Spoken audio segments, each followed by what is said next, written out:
Rome wasn't brought down just by barbarian hordes or economic problems. It was the endless infighting, backstabbing, and scandal that weakened its core over centuries. Imagine living in a time when power was up for grabs at every turn. In early Rome, the system was built around a mix of Senate debates, popular assemblies, and a few respected leaders. But as Rome grew, so did the ambition of its leaders. What started as shared power slowly turned into a fierce competition where everyone wanted a bigger piece of the pie. By the time the empire was born, Rome had created a system that looked like the old republic, but really gave one person, the emperor, almost total control. Even so, behind that grand image, a lot of messy rivalry was brewing. Ambitious generals and politicians were always looking for their chance to grab power, even if it meant bending or outright breaking the rules. Modern historians agree. Rome's downfall wasn't just about barbarians at the gates, it was about its own leaders turning against each other, poisoning the well from the inside out. Rome's story is packed with drama. Think of Julius Caesar. His rise was legendary, and his fall was even more shocking. When he crossed the Rubicon in 49 BC, he was essentially saying, "I'm done playing by the rules." His assassination in 44 BC wasn't just about personal revenge. It was the result of deep-rooted rivalries and the bitter fear of a single man becoming too powerful. Instead of saving the old republic, his death threw Rome into a whirlwind of civil wars. Fast forward a few decades to the infamous Year of the Four Emperors in 69 AD. In just 1 year, 4 different men claimed to be Rome's top dog. Imagine the chaos. Legions fighting legions, powerful generals clashing, and the Senate watching helplessly as the empire was torn apart from within. Corruption was everywhere too. Greedy officials were more interested in lining their pockets than in serving the public. Bribery and nepotism became the norm, which meant that money, not merit, often decided who got to run the show. Leaders were too busy watching their bank accounts to worry about running the state. This led to a situation where every new emperor had to scramble to pay off his soldiers, and the easiest way to do that was to print more money, which only made everything worse. One emperor who really stands out in this drama is Commodus. Once thought to be a potential reformer, he quickly became known for his wild behavior. Imagine an emperor who fights in the arena like a gladiator, not out of a sense of duty, but for his own amusement. His obsession with personal glory and brutal entertainment shocked everyone and set a terrible example for future leaders. And it wasn't just the big names. In the crisis of the 3rd century, a time when Rome seemed to have lost its grip on reality, new emperors popped up like mushrooms after the rain. Many of these guys were little more than military strongmen who cared only about surviving. Constant civil wars, shifting loyalties, and non-stop power grabs left the empire in a state of near constant chaos. So, how did things really get so bad? It wasn't one big blow, but a series of slow, painful steps that eroded Rome's strength over centuries. First, think about the army. Originally, Roman soldiers were loyal to Rome itself, but over time their loyalty shifted to whoever paid them well. Ambitious generals started using their legions as personal armies to grab power. Instead of uniting the empire, these divided forces often ended up fighting each other. Then there's the money problem. Every time a new emperor took over, he needed cash to buy loyalty from his troops. The easiest fix? Print more money, but that led to runaway inflation. Picture trying to shop in a store where the prices keep doubling every week. Eventually nothing was worth anything, and the economy crumbled. Public trust also went out the window. When you see leaders constantly involved in scandals and betrayals, it's hard for anyone to believe that the state is worth supporting. The Roman people began to see their government as a broken machine, one that was more about personal gain than the common good, and every scandal made things worse. When one emperor was overthrown by his own soldiers, it set off a domino effect. People started to think, if they can do it, why can't I? Each new coup or assassination made violence seem like the normal way to resolve disputes. The idea of a stable, united state became more and more of a distant memory.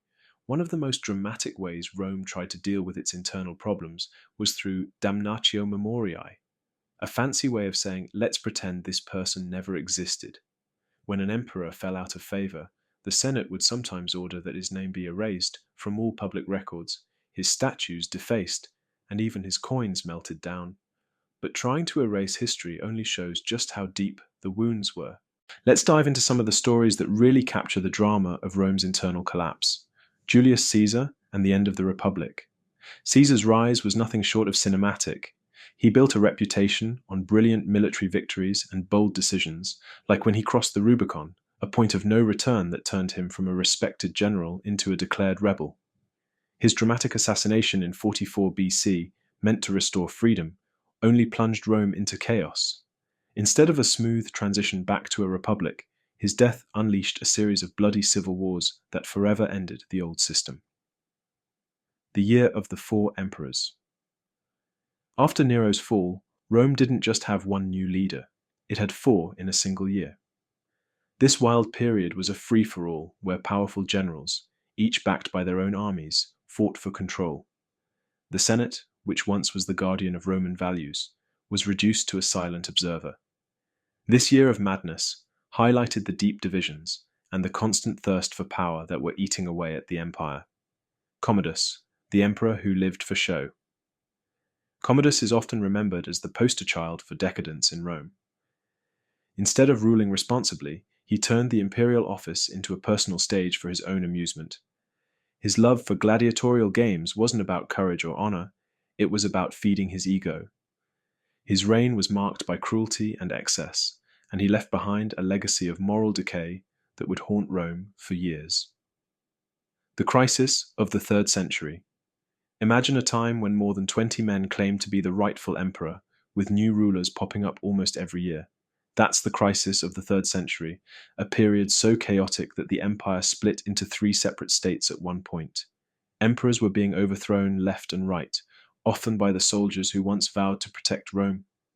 This constant bloodshed and political infighting drained the empire's resources and left it vulnerable to outside attacks. During this turbulent time, even the basic functions of government began to break down. Leaders resorted to printing more money to pay their troops, which only made the economy worse. The public lost faith in a system where loyalty was bought and violence was the norm. It was a perfect storm of internal decay that paved the way for Rome's eventual collapse. Despite all this chaos, there were moments when Rome tried to pull itself together. After the bloodshed following Caesar's death, Augustus emerged as a unifying figure. He cleverly reformed the government, creating a system that gave the emperor near absolute power while still keeping some of the old republican traditions alive. His careful balancing act brought about a long period of peace known as the Pax Romana, but even Augustus's reforms couldn't forever shield Rome from its internal demons. During the crisis of the 3rd century, emperors like Aurelian made bold moves to reunite the empire and shore up its defenses. Aurelian's military victories against breakaway states and his construction of the Aurelian walls around Rome were impressive feats.